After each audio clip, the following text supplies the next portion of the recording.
ছোটবেলায় অনেকবার আমি স্বপ্নে দেখেছি ঘুমের মধ্যে ডিম কুড়াচ্ছে, সেভাবে একটা পরিস্থিতি আজকে আমি ফিল করলাম। চোখের সামনে যদি 2 থেকে 250 ডিম এভাবে ছড়িয়ে ছিটিয়ে থাকে তাহলে আনন্দে দু চোখ ভরে যায়। আসলে প্রত্যেকটা কাজেরই সফলতা ধরা দেয় প্রোডাকশনে। প্রোডাকশন যদি সুন্দর হয়, কাজ করতেও ভালো লাগে, কাজের প্রতি উদ্বুদ্ধ করা যায়। আর সেরকমই একটা প্রজেক্ট ছোট ভাইয়ের। একদম ফজরের নামাজ পড়ে খামারে আসি, কারণ হাঁস ছাড়ার আগে আমার ডিম দেখতে, কালেকশন করতে অনেক ভালো লাগে।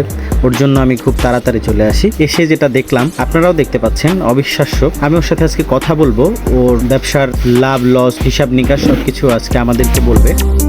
আসসালামু আলাইকুম বন্ধুরা, সফলতার গল্প চ্যাপ্টার 6-এ আমরা এসেছি আজকে খাওয়াপুরে আমার এক ছোট ভাইয়ের হাঁসের খামারে। আজকে শুনবো আমরা তার সফলতার গল্প।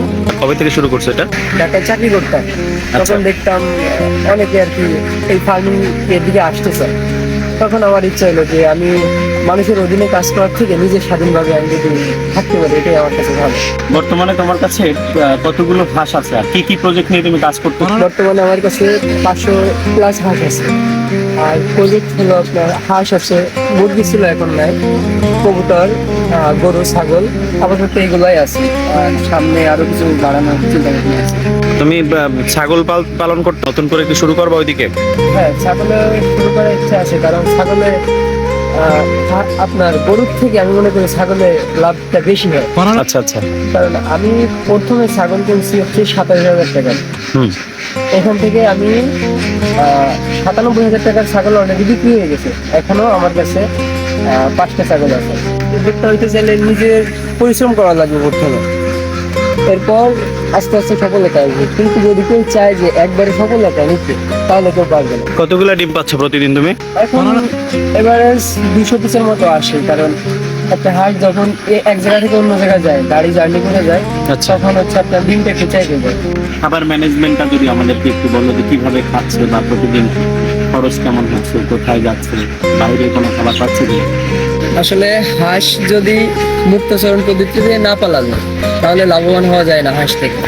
কারণ হাঁসের প্রচুর পরিমাণ খাবার লাগে। আর যখন হাঁস বাইরে খাবে, তখন আপনার খাবার খরচাটা কমে আসে, প্লাস ডিম প্রোডাকশনটাও খুব ভালো পাওয়া যায়। সেক্ষেত্রে আমি এখন হচ্ছে আপনার একবেলা খাবার দেওয়া লাগে, শুধু বিকেলবেলা। ওই সময় শুধু ধান দিই, আর সারাদিন আপনার বিলে ছাড়া থাকে, ওইখান থেকে খাবার খাই। আর হাঁসের হচ্ছে কি কি ট্রিটমেন্ট করো? হাঁসের যদি কোনো সমস্যা হয় কোথায় যোগাযোগ করো বা সিস্টেমটা কি? এমনি সাধারণভাবে আপনার ঠান্ডা লাগলে এগুলো তো নিজেরাই সমস্যা সমাধান করা যায়। আর যখন দেখা যায় বড় কোনো রোগের সমস্যা বা লক্ষণ, তখন সর্বপ্রথম একটা ফার্মে যোগাযোগ করি, আর নলছিটি পশু হাসপাতালে যোগাযোগ করি।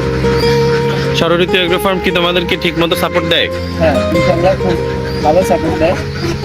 যখন প্রয়োজন হয় নক করার সাথে সাথেই পাওয়া যায়। যাক, আলহামদুলিল্লাহ।